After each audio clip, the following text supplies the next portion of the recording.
Assalamualaikum, this is Ishan Pakistani and thanks for clicking this video lecture. Today we are going to discuss part 2 of present indefinite tense. तो students इस video lecture में आज हम discuss करने जा रहे हैं, ये हमारा लेक्चर नंबर 2 है। तो इसमें हम डिस्कस करेंगे प्रेजेंट इंडेफिनिट टेंस के पार्ट 2 प्रेजेंट कंटिन्यूस। तो स्टूडेंट्स देखते हैं इनको ये क्या रोल प्ले करते हैं हमारी डेली कॉन्वर्सेशन में और कैसे हम इनको बनाते हैं और इनके पीछे कौन से रूल्स हैं। तो यहाँ पे देखें प्रेजेंट कंटिन्यूस ज़माना हाल जारी। सबसे पहले हम देखेंगे पहचान कि उर्दू फ़िक्रात में इसकी क्या पहचान है, क्योंकि जब भी हम इंग्लिश बनाते हैं तो सबसे पहले हमें उर्दू फ़िक्रात की ज़रूरत पड़ती है। ठीक है, उर्दू के सेंटेंसेस हम पहले पढ़ते हैं, पहले लिखते हैं, उसके बाद हम उनको ट्रांसलेट करते हैं इंग्लिश में। तो ये उर्दू में इंट्रोडक्शन हमारे लिए बहुत इम्पॉर्टेंट होता है। ठीक है, तो सबसे पहले हम इसी से स्टार्ट करते हैं। पहचान उर्दू फ़िक्रात के आखिर पर रहा है, रही है और रहे हैं वगैरह आता है। तो क्या होगा जी, जब हमारे पास सेंटेंसेस आएंगे, कोई एक्सरसाइज आएगी, इन सेंटेंसेस के आखिर पर होगा रहा है, रही है, रहे हैं, यानी उर्दू के जो सेंटेंसेस हैं जिनके आखिर पर होगा रहा है, रही है, रहे हैं, तो वो हमारे कहलाएंगे प्रेजेंट कंटिन्यूस। तो इसका मतलब यह है प्रेजेंट कंटिन्यूस का कि मौजूदा ज़माने में किसी काम का जारी होना। ठीक है, मसलन कोई काम हो रहा है, कोई काम जारी है, तो पहले नंबर पर तो इसकी पहचान ये है कि रहा है, रही है, रहे हैं वगैरह आता है उर्दू फ़िक्रात के आखिर पर।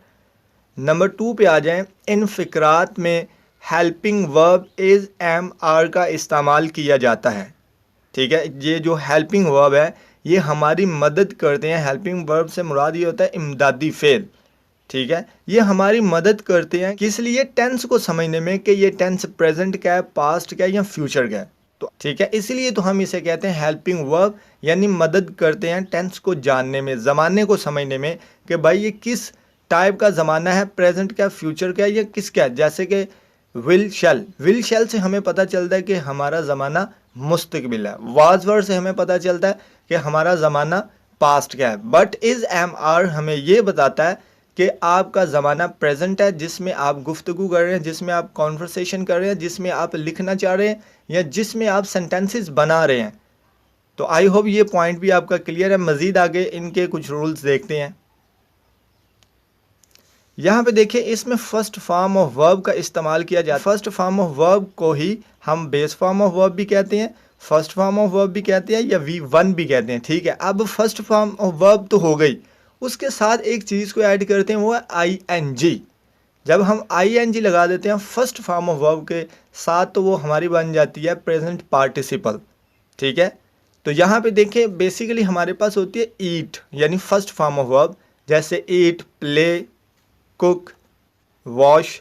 तो ये तमाम वर्ड्स हमारे होते हैं फर्स्ट फॉर्म ऑफ वर्ब। तो जब हम इसके साथ प्लस ING का इजाफा करते हैं तो ये हमारी बन जाती है इन फॉर्म ऑफ वर्ब या प्रेजेंट पार्टिसिपल। तो ING का इजाफा करके हमारे पास ये किस फॉर्म में आ जाती है, ये देखें ईटिंग, ईट प्लस ING लगा के ईटिंग बन जाएगा। तो इस फॉर्म ऑफ वर्ब को हम इन सेंटेंसेस में, प्रेजेंट कंटिन्यूस के सेंटेंसेस में इस्तेमाल करेंगे।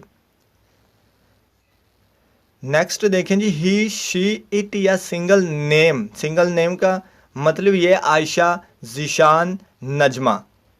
इन तमाम वर्ड्स, इन तमाम सब्जेक्ट्स के बाद हम क्या करते हैं, इज़ को बतौर हेल्पिंग वर्ब इस्तेमाल करते हैं इनके फ़ौरन बाद। ये हमारे सब्जेक्ट्स हैं, इन्हीं से हमारे सेंटेंसेस स्टार्ट होते हैं।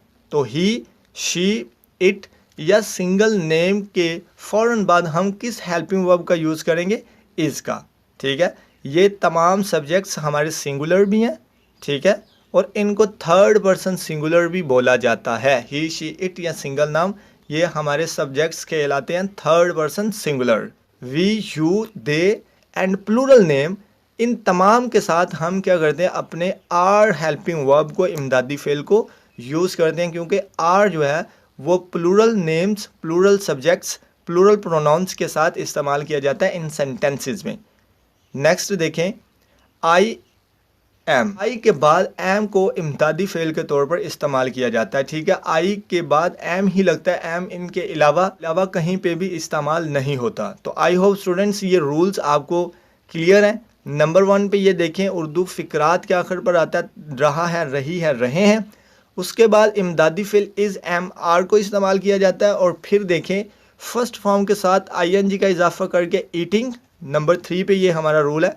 नंबर 4 पे ही शी इट सिंगल नेम के बाद इसको बतौर हेल्पिंग वर्ब इस्तेमाल किया जाता है। और we you they plural name, इनके बाद आर का यूज़ किया जाता है और आई के फ़ौरन बाद एम का यूज़ किया जाता है। एज ए हेल्पिंग वर्ब इनको इस्तेमाल किया जाता है।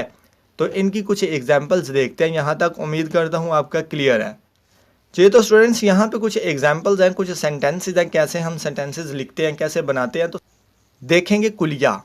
कुलिया क्या चीज़ है भाई? कुलिया हमारी मदद करता है कि हमारे सेंटेंस के जितने भी वर्ड्स होते हैं उनको हमने किस किस जगह पे पुट करना है, किस किस जगह पे उनको रखना है। तो सबसे पहले हमारा होता है सेंटेंस बनाने के लिए सब्जेक्ट। उसके बाद फिर सब्जेक्ट के मुताबिक आपको मैंने पीछे बताया कि इज़ एम आर को बतौर हेल्पिंग वर्ब इस्तेमाल किया जाता है। और अब देखें इस सब्जेक्ट के मुताबिक ही आएगा। अगर ही शी इट से फिक्रा स्टार्ट हो रहा है तो फिर इज़ लगेगा। अगर आई से स्टार्ट हो रहा है तो फिर एम लगेगा। अगर सब्जेक्ट हमारा प्लूरल है कोई तो फिर हम लिखेंगे आर।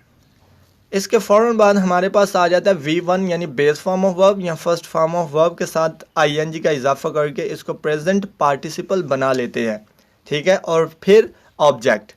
तो इसी कुलिये को फॉलो करके हम अपने सेंटेंसेस बनाने की कोशिश करते हैं। चले देखें एग्जाम्पल नंबर 1, वो खाना खा रहे हैं। They are eating food. अब देखें सब्जेक्ट हमारा दे है तो यहाँ पे हमने दे की वजह से यहाँ पे आर को यूज़ किया। यहाँ पे देखें ज़रा, यहाँ पे देखिए we you they and plural name के साथ हम आर का यूज़ करते हैं, यानी आर को इमदादी फेल के तौर पर इस्तेमाल करते हैं। तो रूल के मुताबिक हमने यहाँ पे आर लगा दिया, दे आर। उसके बाद देखें V1 ईट प्लस ING को ऐड किया तो ये हमारा बन गया eating. They are eating and object food, they are eating food. फिर देखें नंबर 2, यहाँ बारिश हो रही है। It is raining here. Number 3, Ayesha चाय बना रही है। Ayesha is making tea. तो आयशा हमारे पास सिंगल नेम है जिसकी वजह से हमने इज़ को ऐड किया, इज़ को यहाँ पे यूज़ किया। नंबर 4, मैं भाग रहा हूँ। आई एम रनिंग। तो मैंने बोला था आई के फ़ौरन बाद हेल्पिंग वर्ब जो यूज़ किया जाता है वो होता है am. I am running, run first form of verb और उसके साथ ING को ऐड करके हमने इंग फॉर्म ऑफ वर्ब बना ली, आई एम रनिंग। नंबर 5 पे आ जाएं, वो कुछ लिख रहा है। He is writing something. तो यहाँ पे देखें ही है तो ही के फ़ौरन बाद हमने इज़ हेल्पिंग वर्ब लगाया, ठीक है। रूल के मुताबिक है, यहाँ पे तमाम रूल्स को फॉलो किया गया है, कोई भी सेंटेंस हमारा आउट ऑफ रूल नहीं है। तो स्टूडेंट्स उम्मीद करता हूँ ये पॉइंट क्लियर है। और नेक्स्ट देखते हैं नेगेटिव। जी तो स्टूडेंट्स यहाँ पे देखें मनफी यानी नेगेटिव सेंटेंसेस। अब नेगेटिव सेंटेंसेस देखते हैं किन रूल्स के तहत हम इनको लिखते हैं। नंबर 1 पे आ जाएं, वो खाना नहीं खा रहे। हमने क्या करना है कि इज़ एम आर के फ़ौरन बाद हमने नॉट को ऐड करना है, जस्ट एक वर्ड को ऐड करना है बस। यानी ये पॉजिटिव सेंटेंसेस है, इनके फ़ौरन बाद आर के बाद नॉट, इज़ के बाद नॉट, इज़ के बाद नॉट, एम के बाद नॉट, इज़ के बाद नॉट। हमने जस्ट क्या करना है कि नोट को हमने यहाँ पे ऐड करना है तो हमारे सेंटेंसेस बन जाएंगे नेगेटिव। यहाँ पे और कुछ भी नहीं है और ना ही कोई इतनी रॉकेट साइंस है जो समझ में ना आए। यहाँ पे देखें एग्जांपल नंबर 1, वो खाना नहीं खा रहे। They are not eating food. यहाँ पे किस चीज़ को ऐड किया? सिर्फ नॉट को। तो यहाँ पे देखें they are eating food, helping verb और ईटिंग के दरमियान में हमने नॉट को ऐड कर दिया बस, और कुछ भी नहीं किया। They are not eating food, वो खाना नहीं खा रहे हैं। तो आई होप ये आपको समझ में आ चुका है कैसे हम नेगेटिव बनाते हैं, पॉजिटिव सेंटेंसेस से नेगेटिव। नंबर 2 पे देखें, यहाँ बारिश नहीं हो रही। It is not raining here. तो देखें helping verb and form of verb के दरमियान में हमने नॉट को ऐड कर दिया। नंबर 3, आयशा चाय नहीं बना रही। Ayesha is not making tea. Number 4 पे आ जाए, मैं भाग नहीं रहा। I am not running. Am और रनिंग के दरमियान में नॉट लग गया। यहाँ पे देखिए आयशा और हेल्पिंग वर्ब के फ़ौरन बाद नॉट को ऐड कर दिया। ठीक है, नॉट हम जब भी लगाएंगे इज एम आर के फ़ौरन बाद लगाएंगे तो हमारे सेंटेंसेस बन जाएंगे नेगेटिव। ठीक है, जिनमें इनकार किया जाता है। तो स्टूडेंट्स उम्मीद करता हूँ ये भी पॉइंट आपका क्लियर है। तो अब देखते हैं नेगेटिव एंड इंटेरोगेटिव कैसे बनाते हैं। जी तो स्टूडेंट्स यहाँ पे है नेगेटिव एंड इंटेरोगेटिव मनफी एंड सवालिया सेंटेंसेस। मनफी तो हमने डिस्कस किए हैं, यहाँ पे देखें, यानी नेगेटिव हमने यहाँ पे पॉइंट कर लिया। अब हमने इसके साथ एक पॉइंट मिला दिया इंटेरोगेटिव, यानी अब इकट्ठे हो गए एक ही सेंटेंस में दोनों बाई नेगेटिव एंड इंटेरोगेटिव। तो ये कैसे बनते हैं देखते हैं इनको। सबसे पहले कुलिया, हर पॉइंट पे हमारा कुलिया होता है। कुलिया हमारी मदद करता है, हमारा बाजू पकड़कर हमें बताता है कि भाई ऐसे ऐसे आपने सेंटेंसेस लिखने हैं, ऐसे ऐसे आपने वर्ड्स अपने पुट करने हैं। सबसे पहले देखिए इज एम आर, पहले तो हमारा होता था ना सब्जेक्ट सेंटेंस के शुरू में आता था, लेकिन जब हमने नेगेटिव एंड इंटेरोगेटिव सेंटेंसेस बनाने हैं या सिर्फ इंटेरोगेटिव सेंटेंसेस बनाने हैं तो तब हमारे helping verb is am are sentence के शुरू में आ जाते हैं। ठीक है, और बाकी सी फिक्रा हमारा सेम ही रहता है। सब्जेक्ट वही पे अपनी जगह पे है, नॉट भी अपनी जगह पे, V1 ING एंड ऑब्जेक्ट तमाम चीज़ें अपनी ही जगह पे हैं। सिर्फ क्या करना है, जब हमने नेगेटिव इंटेरोगेटिव सेंटेंसेस बनाने हैं तो हमने अपने हेल्पिंग वर्ब्स को उठाकर सेंटेंस के शुरू में लगा देना है। जस्ट यहाँ पे इन वर्ड्स को ही सेंटेंस के शुरू में लगाना, और किसी किस्म का कोई मेजर काम यहाँ पे नहीं है। ठीक है, तो देखें एग्जाम्पल्स। क्या वो खेल नहीं रहे, आर दे नॉट प्लेइंग। तो फॉर एग्जाम्पल फ़र्ज़ करते हैं कि अगर हम सवाल नहीं यहाँ पे करते, इंटेरोगेटिव बना जो है उसको निकाल देते हैं, सिर्फ नेगेटिव की बात करते हैं, तो यहाँ पे लिखा हमारे पास वो खेल नहीं रहे। तो हम क्या करेंगे, सिंपल दे के फ़ौरन बाद तो हेल्पिंग वर्ब आएगा, दे आर नॉट प्लेइंग, वो खेल नहीं रहे। लेकिन जब हमने आर को उठाकर इन हेल्पिंग वर्ब्स में से इस हेल्पिंग वर्ब को यहाँ दे के आगे से उठाकर पीछे यानी सेंटेंस के शुरू में लगा दिया, तो इसने सवाल पैदा कर दिया, हमारे लिए क्वेश्चन क्रिएट कर दिया। जैसे कि यहाँ पे है क्या वो खेल नहीं रहे, आर दे नॉट प्लेइंग। तो सिर्फ हमने आर को सब्जेक्ट के आगे से उठाकर सेंटेंस के शुरू में लगा देना है। जस्ट यहाँ पे इतना ही काम है, तो हमारे सेंटेंसेस बन जाएंगे नेगेटिव एंड इंटेरोगेटिव। नंबर 2 पे आ जाएं, क्या यहाँ बारिश नहीं हो रही, is it not raining here. तो क्या है, इसी क्या की वजह से, इस क्वेश्चन की वजह से हमारा हेल्पिंग वर्ब बाहर आ, वरना तो हमारा सेंटेंस देखें सेम नेगेटिव है। यहाँ बारिश नहीं हो रही, it is not raining here. तो जब हमने सवाल किया तो इस इज़ को उठाकर हमने सेंटेंस के शुरू में लगा दिया, बाकी हमारा फिक्रा तमाम चीज़ें सेम है। नंबर 3 पे आ जाएं, क्या मैं भाग नहीं रहा, एम आई नॉट रनिंग। तो देखें, ध्यान से देखें, थोड़ा सा गौर कीजिए। तो यहाँ पे देखें सिर्फ हमने हेल्पिंग वर्ब्स को उठाकर सेंटेंस के शुरू में लगाया और कुछ भी नहीं। तो उम्मीद करता हूँ ये भी आपका पॉइंट क्लियर है कैसे हम नेगेटिव एंड इंटेरोगेटिव सेंटेंसेस बनाते हैं। तो नेगेटिव इंटेरोगेटिव सेंटेंसेस बनाने के लिए इस कुलिये को फॉलो कीजिए। तो इसके आखिर पर आपको एक मशक भी, एक्सरसाइज भी प्रोवाइड की जाएगी ताकि आप प्रैक्टिस करके अपने आप को इम्प्रूव कर सकें। तो नेक्स्ट हम बनाएंगे सिर्फ इंटेरोगेटिव सेंटेंसेस जिनमें सिर्फ सवाल होगा। यहाँ पे तो 2 चीज़ें हैं ना, क्वेश्चन भी है और इनकार भी किया जा रहा है। ठीक है, लेकिन वहाँ पे हम देखेंगे इंटेरोगेटिव जहाँ पे सिर्फ क्वेश्चन किया जाएगा, ना कि इनकार यानी मनफी वाली वहाँ पे कोई चीज़ नहीं होगी। वहाँ पे सिर्फ हम इंटेरोगेटिव सेंटेंसेस बनाते हैं। देखते हैं पॉइंट नंबर 4। तो यहाँ पे स्टूडेंट्स देखें इंटेरोगेटिव सेंटेंसेस सवालिया।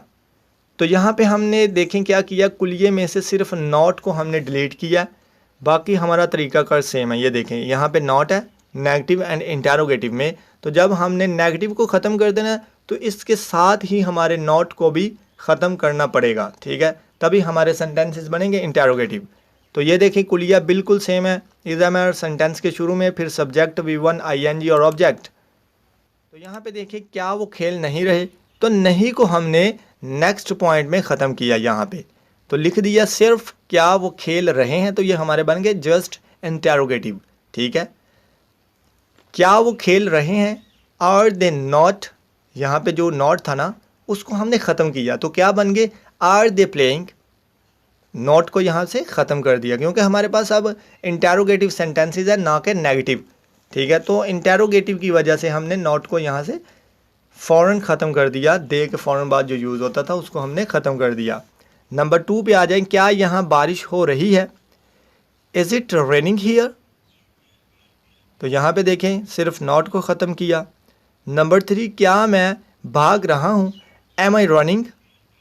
तो जस्ट सिंपल है, यहाँ पे कोई इतनी साइंस नहीं है जो समझ में ना आए, लेकिन फिर भी अगर आपको किसी किस्म की कन्फ्यूजन बने तो आप कमेंट सेक्शन में आकर अपना किसी किस्म का क्वेश्चन पूछ सकते हैं। तो आखिर पे आपके साथ एक एक्सरसाइज जो है शेयर की जाएगी ताकि आप उसको देखकर प्रैक्टिस करें, उन्हीं को नेगेटिव बनाएं, उन्हीं को इंटेरोगेटिव बनाएं। एक्सरसाइज के ऊपर प्रैक्टिस कीजिएगा बार बार जितना भी हो सके। प्रैक्टिस के साथ परफेक्शन होती है। जितना भी हो सके मश्क के ऊपर प्रैक्टिस करें ताकि आप फ्लुएंटली सेंटेंसेस बोल सकें, लिखने में आपको किसी किस्म की प्रॉब्लम ना हो। तो आखिर पर जो एक्सरसाइज प्रोवाइड की जाएगी उसके ऊपर ज़्यादा से ज़्यादा मेहनत कीजिए और ज़्यादा से ज़्यादा सेंटेंसेस लिखिए, ख़ुद से बनाने की कोशिश कीजिए। तो उम्मीद करता हूँ ये वीडियो लेक्चर आपको पसंद आया होगा। अगर पसंद आए तो don't forget to like, share and subscribe. तो मिलते हैं नेक्स्ट वीडियो में इसी के पार्ट 3 के साथ। अल्लाह हाफिज़।